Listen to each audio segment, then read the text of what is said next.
না ভালোবেসে থাকতে পারছিলেন না? একটুও না। খুব কঠিন শাস্তি হয়ে গেছিল, তাই না? হ্যাঁ, অনেক কঠিন, এমন কঠিন নিঃশ্বাসে নিঃশ্বাসে টের পাচ্ছিলাম। জানেন, ভালোবাসার মানুষকে শাস্তি দিলে নিজেও সে শাস্তি পেতে হয়। আমিও আপনাকে না ভালোবেসে থাকতে পারছিলাম না। এখন যদি বলি আমাকে প্রপোজ করতে, কিভাবে করবেন? এই ফুলটা আপনার জন্য। আমি আপনাকে খুব ভালোবাসি। আপনাকে অসম্ভব সুন্দর লাগছে। এই ফুলের জন্য আপনার চুল অপেক্ষা করছিল। কাঠের ফুল কেন? কাঠের ফুল কখনো শুকাবে না। আমি কি আপনাকে জড়িয়ে ধরতে পারি? কিরে, কাঠের ফুলের গন্ধ নিচ্ছিস মানে? মা, কাঠের ফুল হলেও এই ফুলটা থেকে না খুব মিষ্টি একটা ঘ্রাণ আসে। আমি তো কোনো ঘ্রাণ পাচ্ছি না। তুমি পাবা না, শুধু আমিই পাই। আজকের জ্যোৎস্নাটা অনেক সুন্দর না? আপনার চেয়ে বেশি সুন্দর না।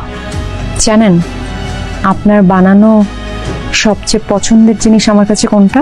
কোনটা? কাঠের ফুল।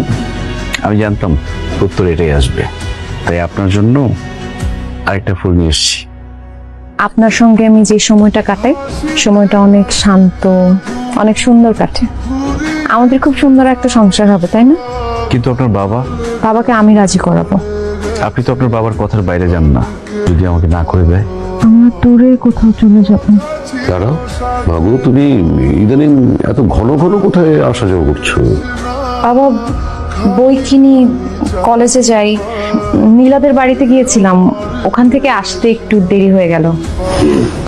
দেখো, তুমি আমাদের একমাত্র সন্তান, অনেক কষ্ট করে তোমাকে বড় করেছি। তাছাড়া আমাদের অনেক স্বপ্ন আছে তোমাকে নিয়ে।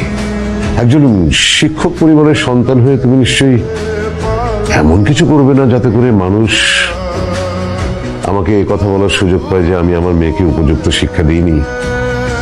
কাঠের কাজ করা ছেলেটার সাথে তুমি সম্পর্কটা রেখো না। বাবা, আমি আরিয়ানকে পছন্দ করি। তুমি একটাবার ওনার সঙ্গে একটু কথা বলো। উনি খুব ভালো একজন ছেলে। আমি তোমার ভালোর জন্যই বলছি। এরপরও যদি তোমার মনে হয় যে তুমি বাবার সিদ্ধান্তের বাইরে যাবে, তাহলে তো আমার আর কিছু বলার নেই। মারে, মন খারাপ করিস না। তোর বাবা যেটা বলছে তোর ভালোর জন্য বলছে।